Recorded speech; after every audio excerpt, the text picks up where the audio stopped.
in the corner, in the blue corner. Okay, so first of all, Neil, what is the difference between informal wear and formal wear? Okay, so for informal wears are, I would say, a personal style of somebody.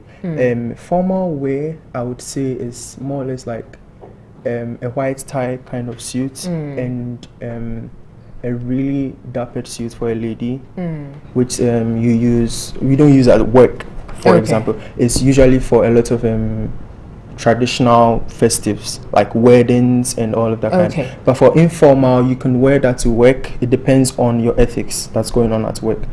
Well, so it's a vast difference actually. There's a very vast difference. I would say an example of the formal would be a sari for the Indians, because they use that for their weddings. And let me say for us that would be the Jokoto, so for that. And then the kaba and slitu is very formal because you obviously cannot wear that to work. Okay, I'm going to touch on what you just said, but let's talk about is there a difference, for instance, between informal wear and casual wear? Yes, there's a slight difference. Informal wear, for casual, you can't wear casual stuff to work because that would mean wearing like a t-shirt and maybe shorts. Okay, so break it down. Give us an example. So an example of a casual wear would be a shirt and shorts, summer shorts with sneakers. You get Daniel? it? Right. Yeah, Daniel. Okay, Daniel. Yes. Daniel, can you stand up a little bit? Yeah. Okay, what you're wearing is It's informal. It's informal. Yes. But with this you're wearing, this thing could be worn on something else that looks more like more formal, right? Yes, exactly. Okay, so it's the event that dictates that dictates what you can wear to go or to attend that event. Okay, so this, if you slap on a jacket. If I slap on a jacket, it would be quite formal. I can wear this to a business cocktail, but I can't wear this to work. Daniel, if you were to take off the vest, what would it be? The vest, it would be casual. Okay, so it's more of the combinations. It's more or less the kind of outfits you use that would relate to the kind of look you are going to give or show off. Right. Yeah. Okay. Now you mentioned when you started that kaba and slit falls under formal wear. Yeah. How? In the Ghanaian contest. Okay. Yes, in the Ghanaian contest. But we do wear to work sometimes. I mean, there's whole thing about Friday wear and all that. Yeah, exactly. I don't know, but for now. There's some pictures on the screen. Right.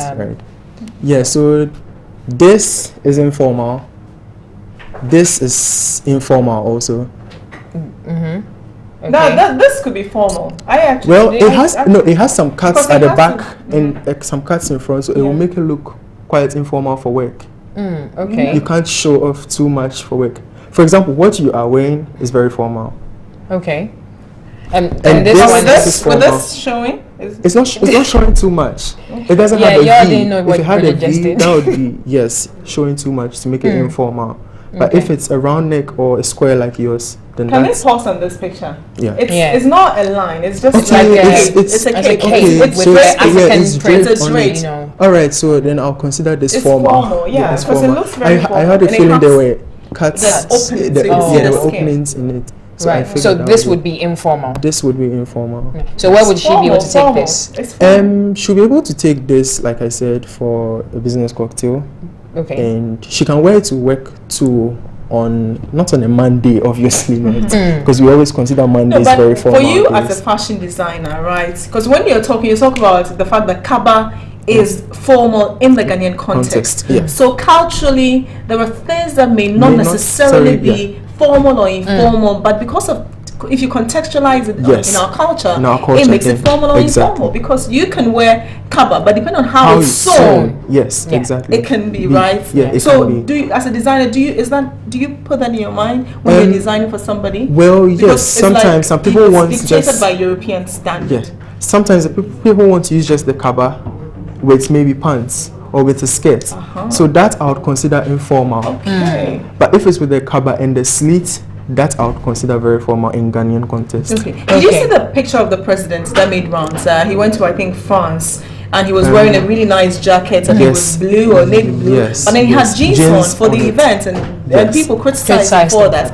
Was that out of place? Was that completely out of place? That was informal, I would say. That was informal. Informal because he personalized his look for what he was going to do, and he felt that was how he should represent himself.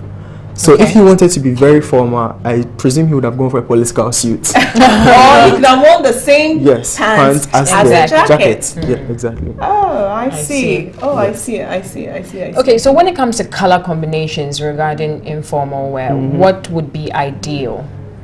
Color combinations in regarding formal wear, navy blues, earth colors, informal. Yes. Okay, for informal, we are looking at cool colors like sky blue. Like okay, this is too much. What's this? Is it turquoise or this is turquoise blue. No, it's blue. It's blue, but it has a little bit of neon in there. The turquoise has to move away from this. It has to be really light a bit to be turquoise. Okay, yeah. Look, I think there's turquoise in one of your. Yes, she has turquoise in one of that. So that's turquoise. Right. Thank you for schooling me. Yeah. Right. So you're going on about the colors. So with the colors, we have cool colors. I was saying the sky blue, the cool pink. Just dim shades of colors that we have in general.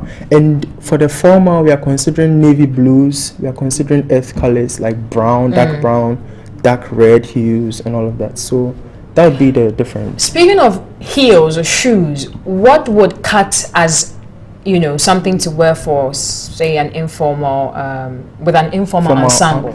Okay, definitely for a lady. So that I don't know, I would say pumps. Okay. Pumps. How high?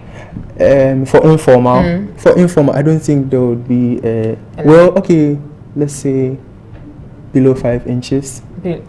Below 5 inches, but okay. How many people can actually wear 6 inches plus? It's individual choice. Yeah. I actually want to go back to the colors. For women, it doesn't really matter because women we're gay in general. We're very gay with our colors. Yes. Very very bold, bright colors, and it tells on our mood. So does it really matter? Because it's Wednesday, it's midweek. I'm wearing blue. Very bright pink. Yeah, exactly. So it doesn't really matter, but let me use the bank for an example. Bank, yes, they do black. You can't there really are some wear black. Exactly, you can't really wear certain colors to be awake in the bank. But for most media houses, it's not really a strategy, like a formal strategy that goes on. So yeah, that would be it. I see. But the guys, is it strict? Because if a guy wears pink, you think he's something else. If you remember someone who wore pink. If he wears pink and don't on a jacket, it could okay. Now let's go back to the accessories. Okay. Someone can wear, let's say, a suit and then add the hand bead. How does that fit in? The suit and the hand bead. It could be a very strict formal dressing. But then they open this side of it and put a bit of chain so you see it, or they wear a wristband. Does that take the look away from formal to informal? Yes, it does. Because formal would mean a tie. It is generally a tie. Like there's no way you can take that away from it. And informal would mean you are using that, or you are incorporating the beads, the wrist beads you have, or something. Yeah. So basically that would be it. I see. Interesting. So for instance, if someone wore say a suit and then wore African print shoes, how would that work? I think that would be very off. Really? How so? How so? Consider that very off. The suits and the African print shoes I consider it a not. Fashion folk. So it's how so? Explain it well. Well, suit. We are looking at a suit, and we are looking at formality. So there is no way you should choose. As a designer, it brings me back to the point that you as a designer, so everything that you're telling us is practically from the trails of what the international standard sets as formal and informal. Yes. So how about contextualizing, bringing it home. Making so people, because people people don't do black ties. We go to event, you don't see people in bow ties. No, you don't see kaftans. Exactly. Like that. So all of those. That is why I use the kaba and slit as an example. Okay. Because it's formal. With the kaftans too are also formal. The bubus too are also formal. Bubu, yes. Because the fugu. The fugu is also a formal traditional wear we have here. So yeah. So basically, looking at the African print shoes and the suits, if we should put it in a general context, it would be quite bad to use. Okay. Thank you very much. He's a young designer, very good, very talented young designer who joined us for fashion trends.